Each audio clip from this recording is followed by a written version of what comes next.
Philippe Lebris de l'association des ailes anciennes Toulouse-Blagnac, bonjour. Bonjour.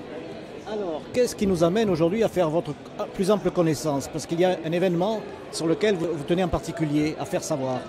Alors on profite d'être au Festival des Étoiles et des Ailes pour communiquer sur l'association, donc bien évidemment, mais aussi communiquer sur la grosse opération qui est le sauvetage du Breguet 941S. Donc un avion vraiment extraordinaire que l'on essaie, on vient de l'acheter. Une équipe a commencé le démontage et on est en train d'essayer de le ramener sur Toulouse, ce qui va demander des fonds et c'est pour ça qu'on est ici pour essayer de communiquer autour de cette opération et essayer de mobiliser les gens pour qu'ils puissent nous aider par leurs dons à sauver cet avion. Alors Breguet, donc 941S, à vocation bien sûr militaire, qui a volé à quelle époque et il se trouve donc le dernier en Ardèche, je pense, c'est bien cela? Alors oui, il est à Aubenas dans un parc d'attractions, c'est ce qu'il a sauvé aussi parce que il a été préservé. Il servait de salle de cinéma en fait dans un parc qui devait être aéronautique et qui n'a pas été ou un peu de temps. On est donc au niveau de l'avion, c'est un des deux derniers qui reste, ça c'est important de le signifier. Il y en a un au musée de l'air du Bourget à Paris, qui est dans un état un peu plus déplorable que celui-là, puisque il a été récupéré et laissé un petit peu, comme c'est souvent le cas avant restauration. Donc il y a beaucoup plus de travail de restauration que sur le nôtre, bien qu'il y en ait sur le nôtre aussi, parce que plus le démontage avance, plus on se rend compte qu'on a quelques points de corrosion, qu'on a quelques soucis, mais il est assez bien conservé. Une fois que vous l'aurez démantelé, il va falloir bien sûr le transporter par semi-remorque, j'imagine, et donc ça a un coût quand même. Alors oui, le transport, si on peut imaginer, le semi-remorque qui transportera le tronçon principal de l'avion, c'est 32 mètres. Donc on est sur un avion, on est à plus de 4 mètres de haut. Donc vous imaginez bien qu'une opération comme ça, et on aura d'autres camions qui seront plus petits, mais on en est déjà à 3 camions pour ramener tout ce qui est les capots moteurs, les moteurs, puisque les moteurs, on vient de s'apercevoir qu'on ne pourrait pas démonter les pales, donc ça veut dire les passer en entier.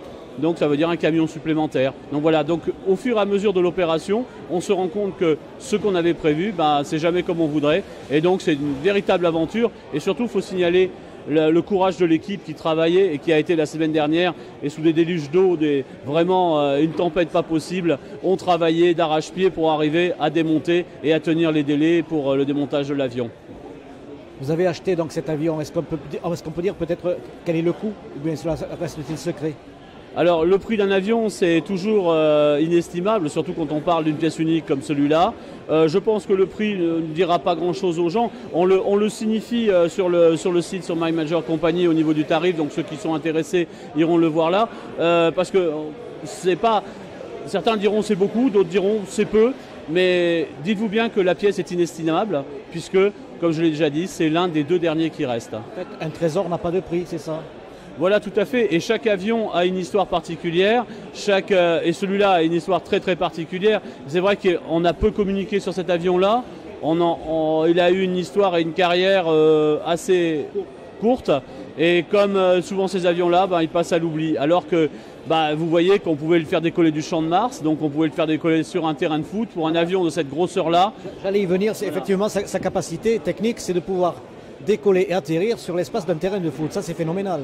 Voilà, pour l'époque, et vu l'engin, puisqu'on est quand même sur un avion qui est un petit transal, donc imaginez un transal qui se pose sur un terrain de foot, ça paraît quand même quelque chose d'extraordinaire. Avec, au niveau de l'arrivée de l'avion, donc opposé, on pouvait être à 100 km/h. Donc imaginez un avion qui se pose à 100 km/h, mais c'est inimaginable, quoi. C'est vraiment un avion extraordinaire. La marque Breguet, bien sûr, prestigieuse. Et il date de sa mise en service, c'était à quelle époque? Alors je crois qu'on est sur les années 50, je vous dirais peut-être une erreur, il faudra vérifier parce que c'est vrai que j'ai pas bûché, mais on est sur les fin 50 je pense sur l'avion. Voilà.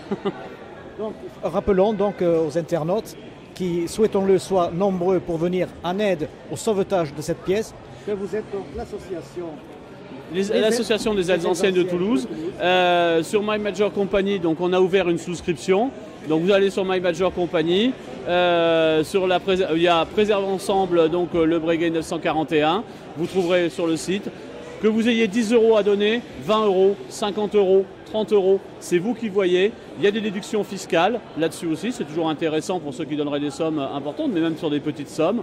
Voilà. Donc ce qui est surtout intéressant, c'est quand il sera revenu à Toulouse et qu'on l'aura préservé, pouvoir aller venir à la collection, le voir et dire à vos enfants, le bout de tôle là qui est là, c'est moi qui l'ai sauvé. C'est un petit peu comme la création d'une statue aussi, où on vient mettre sa patte, on donne quelques euros symboliques et on a participé à une œuvre.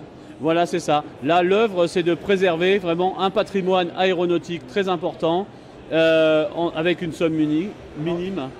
Donc, on suppose que peut-être fin 2015, il sera visible sur le site. Est-ce qu'il sera en plein air ou bien dans le musée ? Alors pour l'instant, il n'a pas vocation à rentrer dans le musée, puisque le musée, on sait à peu près les avions qui vont aller dedans et il est plein. Bon, s'il y a une extension du musée, ça sera peut-être parmi les discussions qui se mettront en place, mais c'est quand même un gros avion. Donc il restera sur notre site chez nous, à l'extérieur, mais on a moyen de le préserver et de faire en sorte qu'on puisse monter à bord et voir un peu. Mais ça demandera quand même du temps.